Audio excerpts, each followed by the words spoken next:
Xbox responds as people are thinking right now the Xbox Activision Blizzard deal could be in trouble.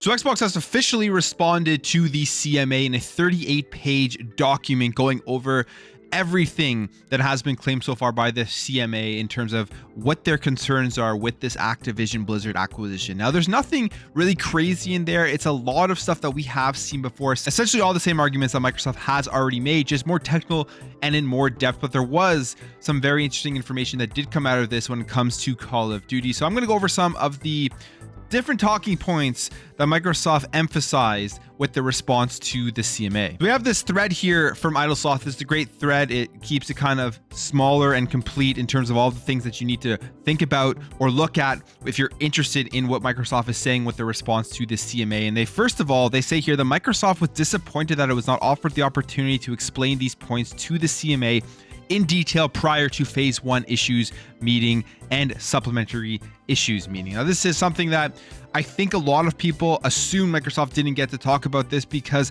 the arguments that PlayStation was making in terms of why they wanted this deal blocked were completely hypocritical. They were arguing all of these things that, one, Microsoft had already said they weren't going to do, such as taking Call of Duty off of the platform, and two, PlayStation does themselves all the time in a much more anti-consumer way over the many generations. And they have continued to do these types of practices. We're even hearing those rumors recently where they're holding back a state of play because they don't want to show off their deals, which obviously will interfere somewhat if the CMA were to open their eyes and see those things. Then they go on here and they say there is no assessment of the impact on competition or consumers. Indeed, while Sony is mentioned 57 times in the referral decision, consumers are only referred to 10 times. I mean, that to me is a pretty interesting point.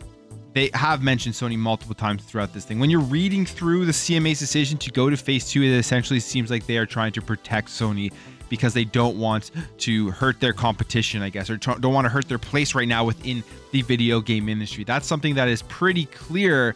Now, whether that's CMA's intention, their intention should be to make sure that they are protecting competition for consumers so that the consumers aren't going to be in a monopolistic market. But this deal going through is not going to put Microsoft as the main monopolistic company out there over the video game industry. We've already seen the breakdown of the different percentage of ownership across all of these different companies, the companies that they own, the developers that they own. And when you look at the market right now, Xbox is not even close to having the same amount of market share that PlayStation has. So it's not something that I think makes any sense when they continuously are referring to Sony over the consumer. It almost seems like they are just out here protecting PlayStation going forward. They say here, such as Sony's market strength, that it has recently imposed a significant price for its PlayStation 5's console of up to 20% in most markets outside of the US, 6% in the UK. This move has been described by commentators as displaying an unfortunate arrogance. And what they were trying to say here is that their market is so strong, they have such a strength in the video game industry right now that they can raise prices on their console, not have to worry about their market share falling off. And I've talked about this on my videos previously that yes, these price raises are terrible. It sucks that they're doing this because you're already paying, at least in Canada, you're already paying $30 more for the PlayStation 5. And then when they did this price increase, you're paying $50 more. And it's like this across many different markets. But at the end of the day, consumers are still going to go out and buy the PS5. They are still going out and buying the PS5. You're going to have people going out for this holiday season picking up PlayStation 5s, probably not even knowing that there was a price increase. But because the demand is so high, whenever these consoles come into stock, they don't care about the price. They're going to pick up the console if you're somebody looking for a PlayStation 5. And PlayStation knows this. They know they have that strong brand and such a huge strength within the market that they can do these types of things and essentially take advantage of their customers. Because we were also looking at the different versions of the PS5. They have reduced the cost to produce these things, yet they're still raising the prices and blaming inflation. Next point here, the referral decision does not address Steam, but the CMA seeks to dismiss the relevance of Nintendo's console success absent Call of Duty by claiming that this is because Nintendo generally offers a differentiated gaming experience to Xbox and PlayStation. And they go further into this point, saying the suggestion that Xbox, PlayStation, and Nintendo are not close competitors is incorrect. But in any event, these claims miss the relevant point It is precisely the fact that Nintendo successfully offers a differentiated console platform without Call of Duty, which demonstrates that console platforms have many options available to compete effectively, which are not dependent on any particular gaming content. And I think that's the major point here that a lot of people have been making. They haven't had Call of Duty on a Nintendo console since Call of Duty Ghosts on the Nintendo Wii U, and look how successful the Nintendo Switch is, and look how successful Nintendo is. You do not need the Call of Duty IP on your platform to be successful. To me, that's just an absolutely absurd point. Yes, it's one of the biggest video game franchises out there. However, we have proof everywhere that you don't need it to be successful. There are ways to compete without having it on the platform. And if you want to compete, you're going to have to go out and do it by adding more value, creating your own IPs, creating a console shooter that will rival the likes of Call of Duty. PlayStation has the IPs to do that. They have the studios to do that. They obviously don't want to do that. They just want this deal to not go through. And we have some numbers here in terms of the install base that Microsoft is claiming. They say here that PlayStation install base is 151.4 million in 2021. And then the Xbox install base is 63.7 million in 2021. This is obviously including all the different platforms, PlayStation 4, PlayStation 5, and the Xbox would be the Xbox One and the Xbox Series console. So they are far behind in terms of that console install base. And you look at Microsoft and you look at their strategy, they were sitting back and they were probably thinking there's probably no way after the PlayStation 4 generation, how successful it is, the brand loyalty that PlayStation built up, that we're going to be able to surpass PlayStation in terms of the console install base. On top of that, there's no way they're ever going to be able to surpass PlayStation in Japan, at least this generation. I don't know if it will ever happen in the history of video games, but I guess we'll wait and see on that. So they went with the different direction, which was creating the ecosystem and trying to offset the fact that they are way behind in terms of the console install base by letting people play wherever they want.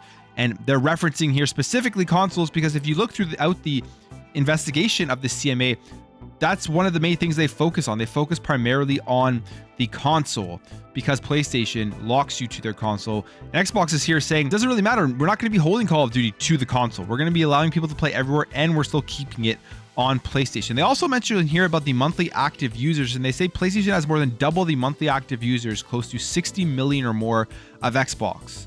So that's a huge amount. And they're probably taking into account all of the PlayStation Plus members, all of the people who, no matter what tier they're on, are registered and signed up to PlayStation, which is a large number. And of course, it makes sense when you're looking at it strictly on console.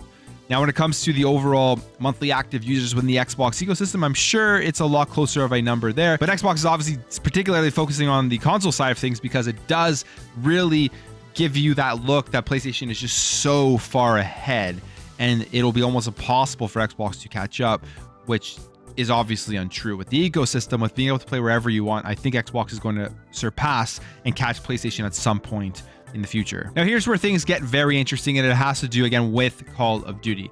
We know Microsoft reached out to PlayStation. They said that we are going to keep Call of Duty on PlayStation. Now we know the length of this deal. It says here, with access to Call of Duty guaranteed to at least under the existing contract with Activision Blizzard and through at least the end of 2027 if it were to accept Microsoft's current contractual offer. Sony has more than sufficient time to ensure that its console platform and content portfolio is competitively positioned to withstand any impact from a hypothetical foreclosure strategy. The fact that the CMA declines to even consider Sony's competitive response is especially concerning given that it is prepared to speculate regarding Activision Blizzard's likely approach to subscription services absent the transaction and is at odds with the CMA's acknowledgement that the gaming industry is dynamic in nature. So there you have it. PlayStation was going to be able to keep Call of Duty within their current contractual agreements until 2027. That is more than enough time for PlayStation to start thinking, developing, and creating competition for them potentially losing the game off of their platform. I 100% agree with that point. And the CMA is literally only looking at this as one option, which is there is absolutely no way PlayStation will ever be able to compete if they lose Call of Duty. And they're just going to have to sit there and take potentially being foreclosed because they've lost one IP. Again, an absolutely absurd take, in my opinion, on the competition within the gaming industry. They have tons of time now, if this deal does go through, to start thinking about and creating a competitor to Call of Duty, and they could make a great competitor without any issue with the talented development teams that they have over at PlayStation Studios. And then finally, we move down here to something that I think is going to be very disappointing for a lot of people if this deal goes through, and it is hearing that Sony has paid Activision Blizzard to keep Call of Duty off of Game Pass for a number of years. Now, we don't know when that ends. I thought I saw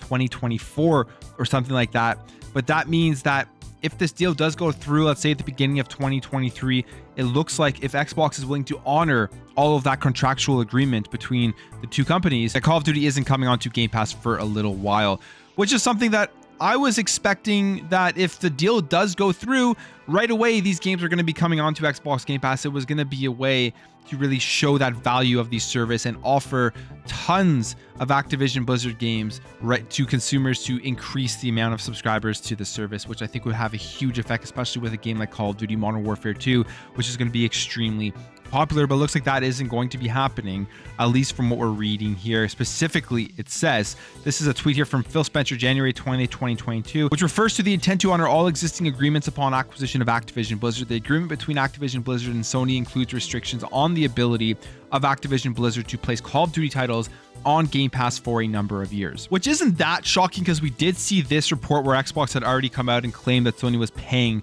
for blocking rights to stop developers from adding content to Xbox Game Pass. Specifically, I'm assuming referring to Activision Blizzard, and this was their response when the CADE, the Brazilian market authority, had come out after PlayStation had filed all of these complaints about the deal to them. So not a massive, I guess, shock that they are paying Activision Blizzard to make sure Call of Duty doesn't come onto Xbox Game Pass, but if you're somebody who was expecting it right away, it may not happen now. Now, at the end of the day, what does this all mean? This response essentially was the same response that they have given to other market authorities. It was just, I guess, more in detail, more technical.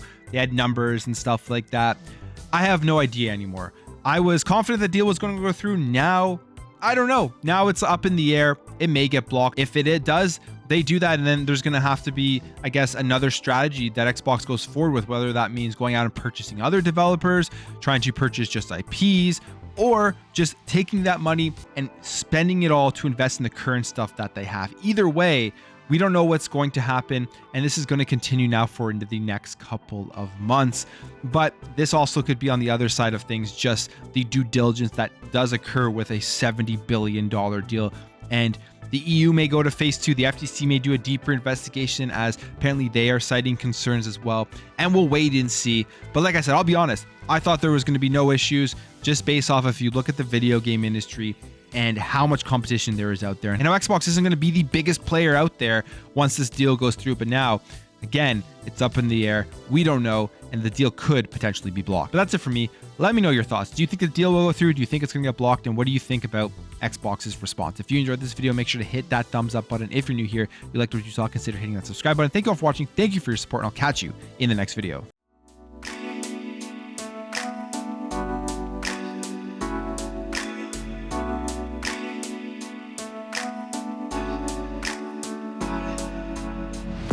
Bye.